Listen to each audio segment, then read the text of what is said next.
بسم الله الرحمن الرحيم إذا جاء نصر الله والفتح ورأيت الناس يدخلون في دين الله أفواجا فسبح بحمد ربك واستغفره إنه كان توابا. سيدنا ومولانا محمد رسوله النبي الأمين المكين الحنين الكريم الرؤوف الرحيم. أما بعد، أعوذ بالله من الشيطان الرجيم. بسم الله الرحمن الرحيم. لهم البشرى في الحياة الدنيا وفي الآخرة لا تبديل لكلمات الله ذلك هو الفوز العظيم. عن جابر رضي الله تعالى عنه أن رسول الله صلى الله عليه وآله وسلم قال: من رآني في النوم فقد رآني إنه لا ينبغي للشيطان أن يتمثل في صورتي. صدق الله العظيم وصدق رسوله النبي الكريم. إن الله وملائكته يصلون على النبي يا أيها الذين آمنوا صلوا عليه وسلموا تسليما. اللهم صل على سيدنا ومولانا محمد وعلى آله وصحبه وبارك وسلم. الصلاة والسلام عليك يا رسول الله وعلى آلك وأصحابك يا حبيب الله. الصلاة والسلام عليك يا رسول الله وعلى آلك وأصحابك يا حبيب الله. اللہ تبارک و تعالی وحدہ لا شریک کا بے پایہ فضل و کرم اور احسان و انعام ہے کہ جس نے باعث تخلیق کائنات رحمت للعالمین شافع روز جزا حضور سیدنا محمد مصطفیٰ صلی اللہ علیہ وآلہ وسلم کے مبارک وسیلہ سے ہم سب کو دولت ایمان عطا فرمائی. اللہ تبارک و تعالی کما حق کو ہمیں اس دولت کی قدر کرنے کی توفیق عطا فرمائے. سمر ویکیشن سے پہلے الحمدللہ ہم نے اپنی اس 15 روزہ درس قرآن کا جو موضوع شروع کیا تھا وہ تھا خواب اور اس کی اقسام. خواب اور اس کی اقسام. اس میں آئندہ جو لیکچر ہوگا وہ ہوگا خواب اور اس کی تعبیر. خواب کیا ہے اور اس کی تعبیر کیا ہے، اور اس کا انسان کی زندگی کے ساتھ جو ہے وہ آپس میں تعلق اور ریلیشن جو ہے وہ کیا ہے. مگر میں سمجھتا ہوں کہ اگر سارا مسئلہ جو ہے وہ بیان کر دیا جائے، اور اس میں سب سے اہم مسئلہ کہ خواب میں دیدار مصطفیٰ کیسا ہوتا ہے، اگر یہ بندہ بیان نہ کرے تو صاف ظاہر ہے مسئلے کا ساری رخ جو ہے وہ واضح نہیں ہو سکتا.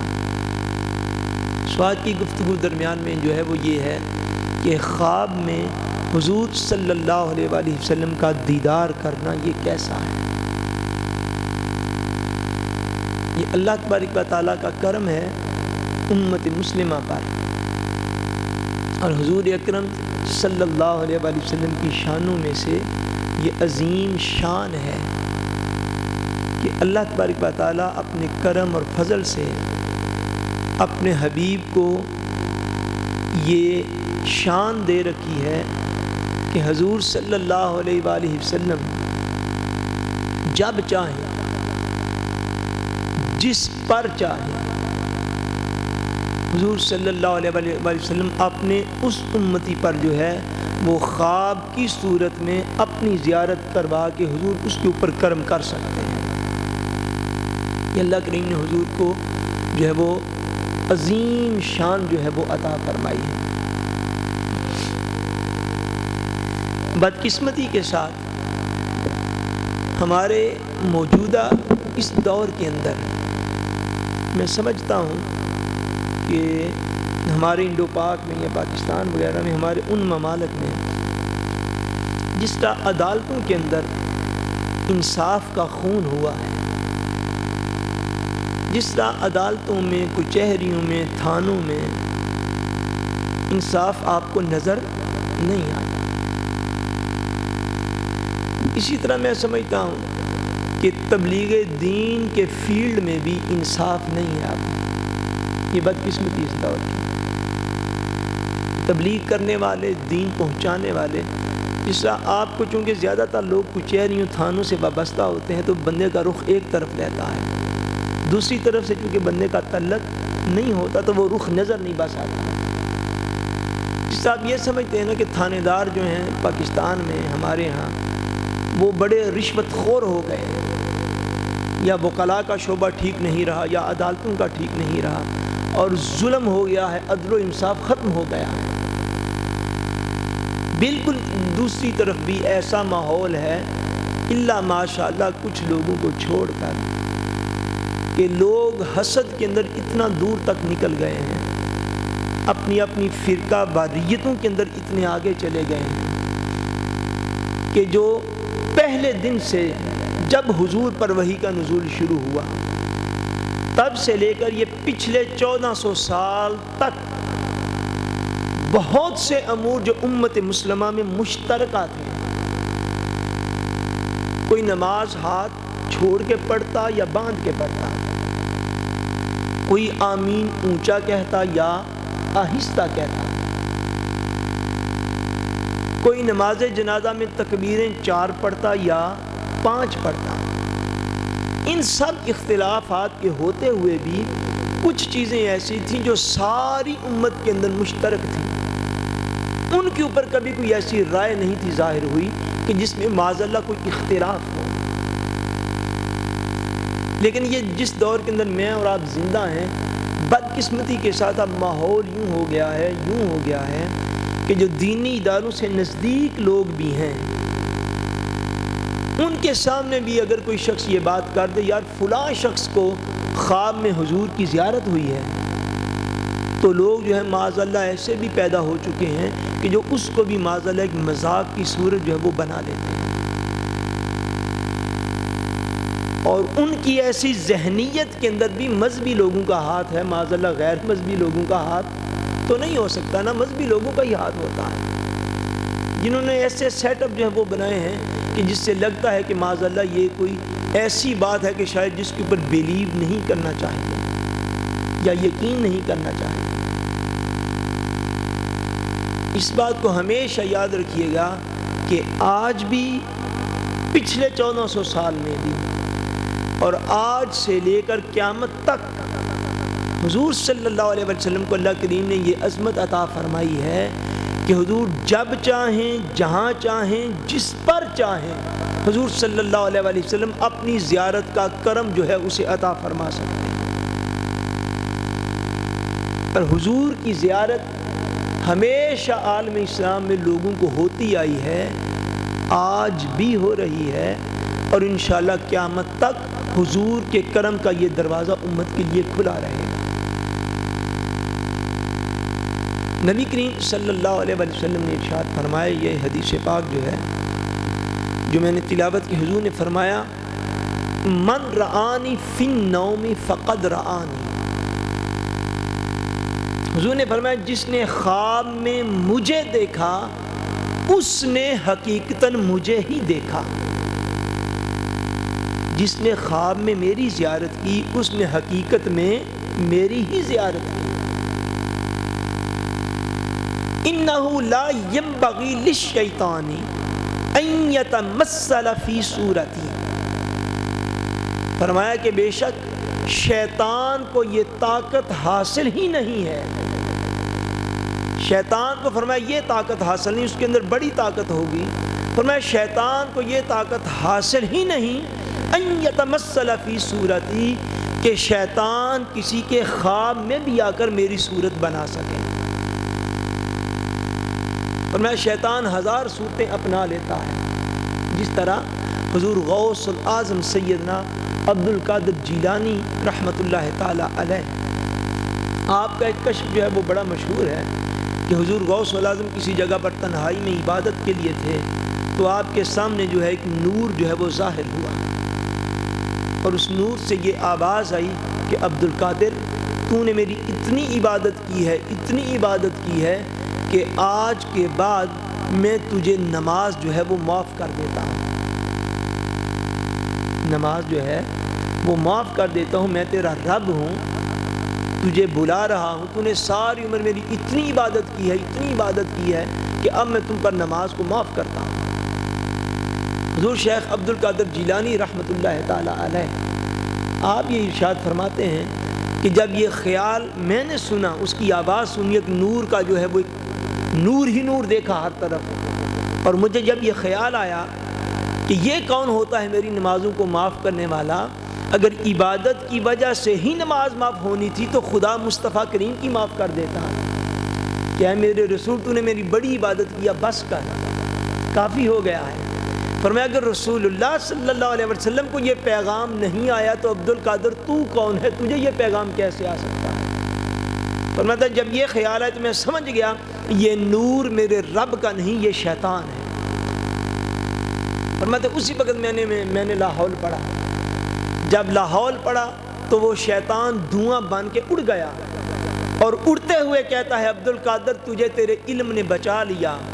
آپ نے فرمایا جاتے ہوئے مجھے پھر گمراہ کرنا چاہتے ہو، مجھے میرے علم نے نہیں بچایا، میرے اللہ کے فضل نے بچا لیا کہ میں سمجھ گیا تیری حقیقت کیا ہے۔ یعنی شیطان ابلیس ایک ایسی چیز ہے جو کسی بھی روپ میں آ کر بندے کو گمراہ کر دیتا ہے، اور نیکوں کو گمراہ کرنے کے لیے نیکی کا روپ دھارتا ہے، بروں کو گمراہ کرنے کے لیے برائی کا روپ دھار دیتا ہے۔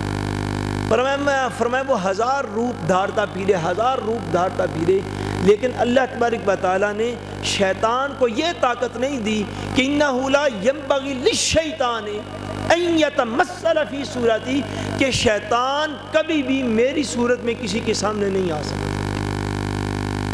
اس لیے فرمایا جو مجھے خواب میں دیکھ لے وہ اس بات کے اوپر یقین کر لے کہ اس نے صرف مجھے ہی دیکھا، اس نے صرف مجھے ہی دیکھا۔ حضور نبی کریم صلی اللہ علیہ وسلم کی خواب میں زیارت ہونا یہ جو ہے یہ امت مسلمہ میں برحق اور متفقہ مسئلہ ہے۔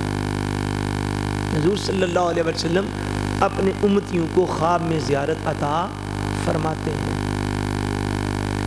بلکہ اس سے بھی ایک سٹیپ آپ آگے چلے جائیں تو وہ یہ ہے کہ جس طرح تاجدار کائنات صلی اللہ علیہ وسلم اپنے امتیوں کو خواب میں زیارت عطا فرماتے ہیں، اسی طرح جب چاہیں جہاں چاہیں جس کو چاہیں حضور صلی اللہ علیہ وسلم آج بھی اللہ کریم نے آپ کو یہ طاقت دے رکھی ہے کہ آپ ظاہراً بیداری کے عالم میں جاگتے ہوئے بھی اپنی امت کو اپنی زیارت عطا فرماتے ہیں۔ جاگتے ہوئے بھی حضور زیارت عطا فرماتے ہیں، اور خواب اور بیداری میں بھی حضور زیارت عطا فرماتے ہیں۔ اس مسئلے میں کسی بھی قسم کا کوئی ڈاؤٹ اور شک جو ہے کسی بھی شخص کو نہ ہونا چاہیے، اور اگر کسی کو زیارت نصیب ہو حضور صلی اللہ علیہ وسلم کی خواب کے اندر تو وہ شک میں نہ پڑے کہ پتہ نہیں یہ کون تھا یا کون نہ تھا۔ فرمایا جو مجھے دیکھے گا وہ یہ سمجھ لے کہ اس نے مجھے ہی دیکھا ہے، جو میری زیارت کرے گا وہ یہ سمجھ لے کہ اس نے میری ہی زیارت کی ہے۔ حضور صلی اللہ علیہ وسلم کو خواب میں دیکھنے کے دو تین مختلف جو ہیں وہ پہلو ہیں۔ ایک ہے نبی کریم صلی اللہ علیہ وسلم کی خواب میں زیارت کرنا، خواب میں حضور صلی اللہ علیہ وسلم کی زیارت کرنا یہ بھی برحق ہے۔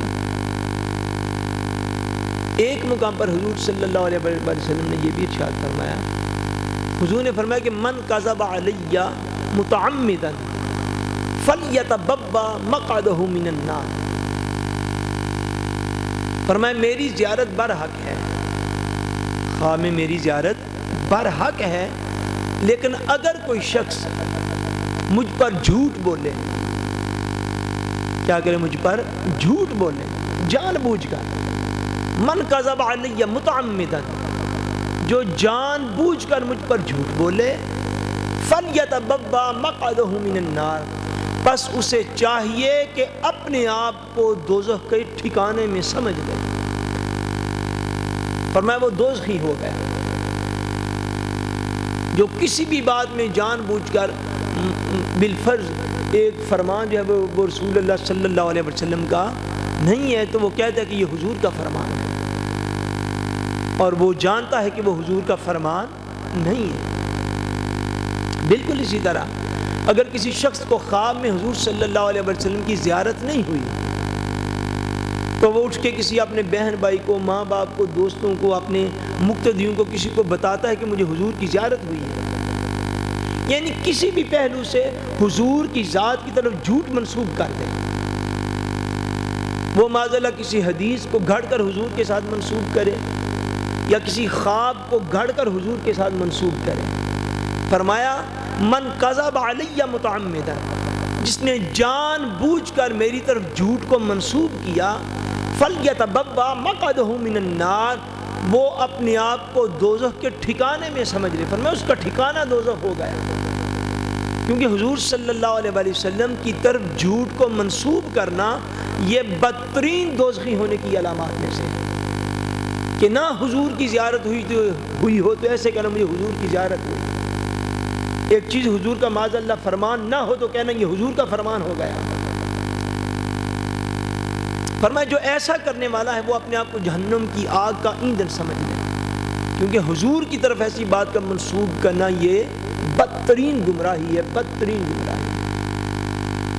لیکن اگر ایک شخص جو ہے وہ خواب میں حضور کو دیکھتا ہے، اور یہ بات ذرا توجہ سے اور جاگتے ہوئے سنیے گا، ایک شخص خواب میں حضور کی زیارت کرتا ہے، وہ آ کے کہتا ہے کہ میں نے حضور کی زیارت کی ہے۔ اب آپ اگر کبھی ان باتوں میں کبھی پڑھے ہوں تو آپ کو پتہ ہو، میں نے کئی مقامات پر ایسے جو ہیں وہ کلپس کے اوپر ٹائٹل دیکھے یوٹیوب پر۔ اب لوگوں کی بددیانتی کا اندازہ کر لیں اور لوگوں کی سادگی سے فائدہ اٹھانے کا آپ اندازہ کر لیں۔ کتابوں پر بھی لکھے ہوئے ہیں، یوٹیوب کے کلپس کے اوپر بھی ہیں، فلاں فلاں عالم دین کا جھوٹا خواب۔ آپ نے کبھی یہ چیزیں پڑھی یا سنی؟ لکھا ہوتا ہے کہ فلاں فلاں عالم دین کا یا فلاں شخص کا یا فلاں شخص کا جھوٹا خواب۔ یہ بڑی سمجھنے والی بات ہے کہ کسی کا خواب جھوٹا ہے یا سچا مجھے کیسے پتہ چل گیا یہ جھوٹا ہے یا سچا؟ وہ ہے سند کسی کے پاس کوئی؟ بولیے بولیے، کوئی ہے سند؟ بھئی ایک شخص یہ بھائی اجاز ہے، یہ صبح کے کہتے ہیں شاہ صاحب میں نے رات کو یہ خواب دیکھا، میں کہہ دوں نہیں آپ کا خواب بہت جھوٹا ہے۔ بھئی میرے پاس کیا سند ہے؟ میں نے ان کی نیند کے اندر جا کے میں نے تو نہیں دیکھا، خواب تو انہوں نے دیکھا ہے۔ جو بھی شخص کو خواب دیکھے گا سارا معاملہ اس کی اپنی عدل پر ہے، سارا معاملہ اس کی اپنی عدالت پر ہے، اور سارے کا سارا معاملہ صرف اور صرف اسی تک ہی محدود ہے کہ اگر وہ شخص سچا ہے تو خواب بھی اس کا سچا ڈکلیئر ہو جائے گا، اگر معذاللہ وہ شخص جھوٹا ہے تو خواب بھی اس کا جھوٹا جو ہے وہ ڈکلیئر کیا جا سکتا ہے۔ لیکن اس بات کو یاد رکھیے گا، یہ اسلام کا مشترکہ مسئلہ ہے کہ حضور صلی اللہ علیہ وسلم کی زیارت ہونے کے لیے صرف تقویٰ ہونا یہ کوئی شرط بھی نہیں ہے، یعنی یہ لازمی نہیں ہے کہ بندہ متقی ہو، صالح ہو، پرہیزگار ہو۔ یقیناً متقین پر حضور خوش ہیں، صالحین پر حضور خوش ہیں، اولیاء کرام پر حضور خوش ہیں، اور اپنے اس درجات ولایت کے باعث، درجات قرب کے باعث وہ حضور صلی اللہ علیہ وسلم کا دیدار بھی پاتے ہیں، سارا کچھ برحق ہے۔ لیکن محض زیارت مصطفیٰ خواب میں ہونا، اس کے لیے نہ تو ولایت شرط ہے، نہ نوافل شرط ہے، نہ تقوی شرط ہے، نہ طہارت شرط ہے، اس کے لیے اتنا ہی شرط ہے کہ مصطفیٰ جس پر چاہے کرم فرما دے۔ وہ کسی گناہگار کو بھی زیارت ہو سکتی ہے، کسی گناہگار کو بھی، خطا کار کو بھی، جو ظاہراً ہمیں کو بندہ نیک نظر نہیں آتا اس کو بھی زیارت ہو سکتی ہے، اس لیے کہ حضور کی شان جو ہے وہ رحمت عالم کی شان ہے، وہ رحمت، حضور رحمت للعالمین ہے۔ اگر تباہ اس طرح ہو جائے کہ کرم فرما دے کسی گناہگار پر بھی، تو کسی گناہگار پر بھی کرم فرماتے ہیں اور فرما سکتے ہیں۔ اس لیے کوئی شخص اگر حضور صلی اللہ علیہ وسلم کی نسبت سے بات کرے تو بجائے اس کے کہ معاذ اللہ ہم اس کو جھوٹا کہیں، ہم اس کو غلط کہیں، اور وہ یقیناً اتنا تو گیا گزرا مسلمان کوئی نہیں نا آج بھی کہ ہے کوئی، بولیے کوئی ہے مسلمان آج ایسا؟ بے شک ایک بندہ بے نماز ہے، میں آپ کو دعوت فکر دے رہا ہوں، بے روز ہے، بے نماز ہے، بے روزہ ہے، نہ زکوٰۃ دیتا ہے، نہ حج کرتا ہے، نہ والدین کی اطاعت کرتا ہے، کوئی اچھا کام نہیں کرتا، ہماری نظروں میں وہ ایک اچھا مسلمان نہیں ہے۔ مگر ایک میں دعوت فکر آپ کو دیتا ہوں، گیا گزرا بھی مسلمان اس دور کا، میں کہتا ہوں چور اور ڈاکو ہی کیوں نہ ہو، معاذ اللہ مسلمان ہو، کیا کوئی مسلمان اپنے اندر اتنی جرأت رکھتا ہے کہ وہ حضور کی طرف جھوٹ کو منسوب کر دے؟ بولیے کسی کے اندر ہوتی ہے اتنی جرأت؟ بے شک وہ بے نماز ہو، وہ اس کا ایک اپنا فعل ہے۔ کیا کسی شخص کے اندر اتنا ہی ایمان گیا گزرا ہے کہ وہ کہے کہ نہیں جی اس کو زیارت نہ ہو تو وہ کہتے نہیں مجھے زیارت ہوئی ہے؟ اتنا بدبخت تو کوئی مسلمان نہیں ہوتا، اتنا تو بد کردار کوئی بندہ نہیں ہوتا کہ وہ حضور کی طرف جھوٹ کو منسوب کر دے۔ اس لیے اگر کوئی شخص یہ دعویٰ کرے کہ مجھے حضور کی خواب میں زیارت ہوئی ہے تو اس کے دعوے کو ایکسیپٹ کر لینا یہ دین ہے، باقی اس کی اپنی عدالت پر ہے، باقی اس کے اپنے انصاف پر ہے، باقی اس کے اپنے تقوی و طہارت پر ہے۔ لیکن کبھی کسی بھی شخص کے متعلق یہ میں آپ کو نصیحت کرتا ہوں، کسی بھی شخص کے متعلق بے شک وہ ظاہر دین پر اتنا عمل کرنے والا نہ ہو، اس لیے کہ اتنا بدبخت مسلمان ہوتا کوئی نہیں کہ اس کو حضور کی زیارت نہ ہوئی ہو اٹھ کے لوگوں کو بتائے مجھے زیارت ہوئی ہے۔ کبھی بھی کوئی شخص یہ کہے کہ مجھے حضور کی زیارت ہوئی ہے تو آمنا و صدقنا اس لیے کہہ دیں کہ حضور کی خواب میں زیارت ہونا یہ ایک برحق معاملہ ہے کہ حضور کی زیارت خواب میں لوگوں کو ہوتی ہے، اور حضور نبی کریم صلی اللہ علیہ وسلم خواب میں مسلمانوں کو اپنے فیوزات جو ہیں وہ عطا فرماتے ہیں،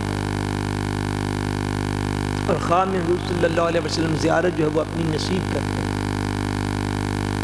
اب اس کے دو پہلو ہیں، ایک یہ ہے کہ نبی کریم صلی اللہ علیہ وآلہ وسلم بعض اوقات خواب میں آ کر اپنے کسی امتی کو حضور صلی اللہ علیہ وسلم کوئی حکم جاری فرماتے ہیں۔ کیا ہوتا ہے؟ حضور کسی کو کوئی حکم جاری فرماتے ہیں۔ بعض خواب جو ہیں حضور صلی اللہ علیہ وسلم کے حوالے سے وہ تعبیر طلب ہوتے ہیں، ان کی بھی تعبیر لازمی ہوتی ہے، اور بعض اوقات تعبیر طلبی نہیں ہوتی، بعض اوقات جو ہے اس خواب کے اوپر عمل کرنا خواب دیکھنے والے کے لیے لازم ہوتا ہے کیونکہ اس کے اندر حکم موجود ہوتا ہے۔ اس کی میں دو مثالیں دے کے تو آپ کو باقیوں کو سمجھاتا ہوں۔ یہ واقعہ ہے ہجری 557 کا، ہجری 557 کا 557، یعنی حضور صلی اللہ علیہ وسلم کو دنیا سے پردہ کیے ہوئے تقریباً 550 سال ہو چکے تھے۔ اب 1432 ہجری ہے، یعنی آج سے تقریباً 900 سال پہلے، آج سے تقریباً 900 سال پہلے مصر کا حکمران تھا، بڑا متقی صالح پرہیزگار مسلمان حکمران تھا، جس کا نام تھا نور الدین زنگی۔ کیا نام؟ سلطان نور الدین زنگی رحمۃ اللہ تعالی علیہ۔ نور الدین زنگی بڑا صالح حکمران تھا۔ ایک دن رات کو تہجد جو ہے وہ بر وقت پڑھ کے سویا، جب وہ سویا تو اس کا مقدر جاگا، خواب میں اس کو حضور کی زیارت عطا ہوئی۔ سلطان نور الدین زنگی خواب میں دیکھتا ہے کہ حضور صلی اللہ علیہ وسلم کے پاس دو شخص کھڑے ہیں، سرخ و سفید رنگ ہے ان کا، سرخ و سفید رنگ ہے، حضور ان کی طرف اشارہ کرتے ہیں اور سلطان نور الدین زنگی کو یہ فرما رہے ہیں کہ اے نور الدین، یہ لوگ جو ہیں یہ مجھے تکلیف پہنچا رہے ہیں، مجھے ان کی تکلیف سے بچاؤ۔ حضور خواب میں یہ ارشاد فرماتے ہیں۔ نور الدین زنگی نے اتنا خواب دیکھا، پریشان ہو کے اٹھ بیٹھا، پھر وضو کیا، پھر سو گیا۔ جب سویا تو پھر وہی خواب کا منظر اس کے سامنے آ گیا، پھر دیکھتا خواب میں پھر حضور کی زیارت ہوئی۔ حضور نے پھر ان دونوں آدمیوں کی طرف اشارہ کیا، فرمایا نور الدین یہ مجھے تکلیف پہنچا رہے ہیں، تم بچاؤ۔ پھر حیران ہو کے گھبرا کے اٹھ کے بیٹھ گیا۔ نور الدین نے پھر وضو کیا، پھر سو گیا۔ سویا تو تیسری مرتبہ ایک ہی رات میں 3 مرتبہ پھر حضور کی زیارت ہو گئی۔ تیسری مرتبہ پھر وہی منظر، حضور کو دیکھتا ہے، حضور فرمانے نور الدین یہ دونوں لوگ مجھے تکلیف پہنچا رہے ہیں، ان سے بچاؤ کرو۔ سلطان نور الدین رحمۃ اللہ تعالی علیہ جب تیسری دفعہ ایک ہی رات میں حضور کی زیارت ہوئی، اٹھ کر بیٹھ گئے، مصر کے اندر تھے۔ آپ نے ایک وزیر کو آدھی رات کو اس وقت تہجد فجر کے وقت بلا لیا، وہ بھی بڑا صالح نیک آدمی تھا، اس کو بتایا کہ مجھے اس طرح خواب میں حضور کا جو ہے وہ حکم ہوا ہے، اب میں کیا کروں، مجھے سمجھ نہیں آ رہا۔ وہ وزیر نے کہا کہ بادشاہ سلامت دیکھتے کیا ہو، اس کا مطلب یہ ہے کہ مدینہ منورہ میں کچھ گڑبڑ ہے، تو وہاں پر پہنچنے کی بات کرو۔ سلطان نور الدین ایک دن نہیں لگایا، اپنے ساتھ خزانوں کے انبار لے کر، اپنی فوج کے چند بندے لے کر سلطان نور الدین اسی وقت مصر سے چل کے مدینہ منورہ کی طرف چل پڑا، اسی صبح کو چل پڑا۔ 16 دن کا اس نے تقریباً سفر کیا۔ کتنے دنوں کا؟ 16 دن لگتے تھے تاکہ 16 دنوں کا سفر کر کے مصر سے مدینہ منورہ پہنچا۔ جب مدینہ منورہ پہنچا تو اب اس کو سمجھ نہ آتی، اتنا بڑا شہر مدینہ ہے، میں ان لوگوں کو کہاں تلاش کروں جو حضور کے لیے تکلیف کا باعث ہے۔ پھر اپنے وزیر سے مشورہ کیا کہ اب میں کیا کروں۔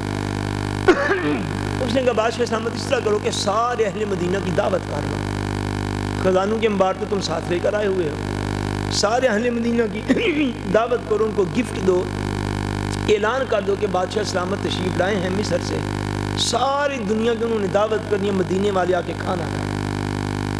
نور الدین کو یہ تجویز پسند آئی۔ نور الدین رحمۃ اللہ تعالیٰ نے سارے اہل مدینہ کا کھانا کیا، ساتھ اعلان کیا کہ کھانا بھی ملے گا اور ساتھ گفٹ کے طور پر کچھ مال و دولت جو ہے وہ بھی دیا جائے گا، امیر غریب کوئی بھی نہ رہے، سارے کے سارے ہماری دعوت پر آ جائیں۔ سارے اہل مدینہ اکٹھے ہو گئے، ساری خلقت کو اہل مدینہ کو کھانا کھلایا۔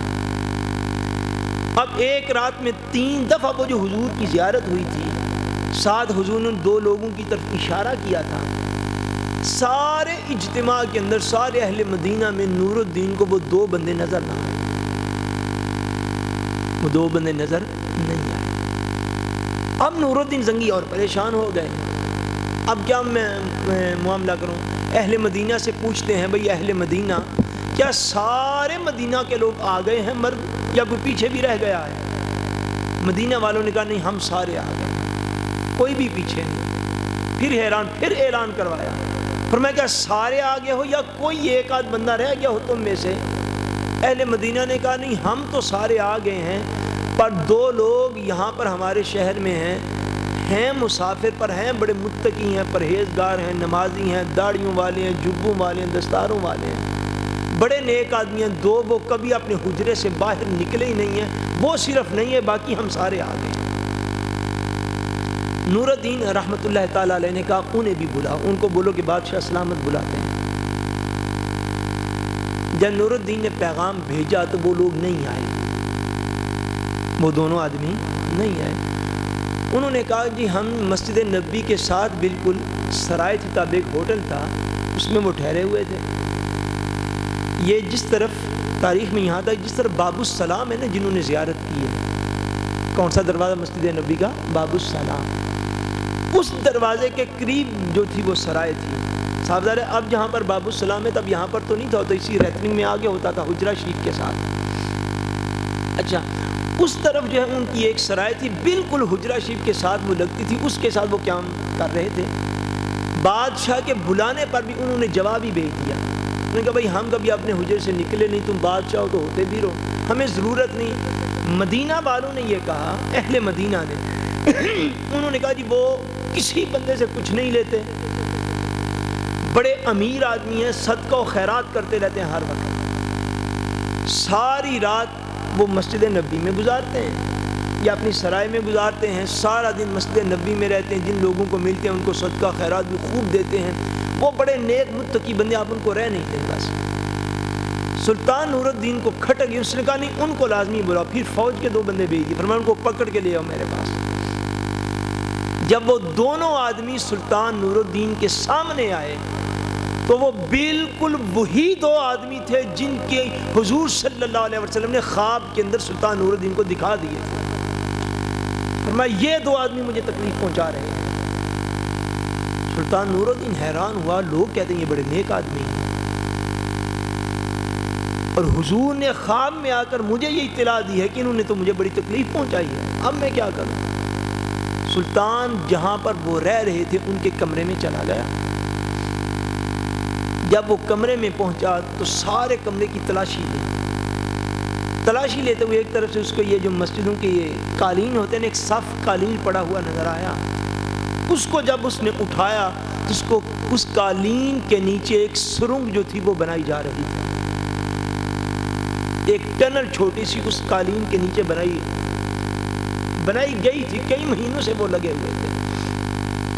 اب وہ لوگ کرتے کیا تھے کہ حجرہ شریف کے ساتھ جہاں پہ حضور کی قبر انور تھی اس کے ساتھ وہ سرائے تھی، اور وہ دونوں لوگ جو ہیں وہ عیسائی تھے، مراکش کے عیسائی تھے۔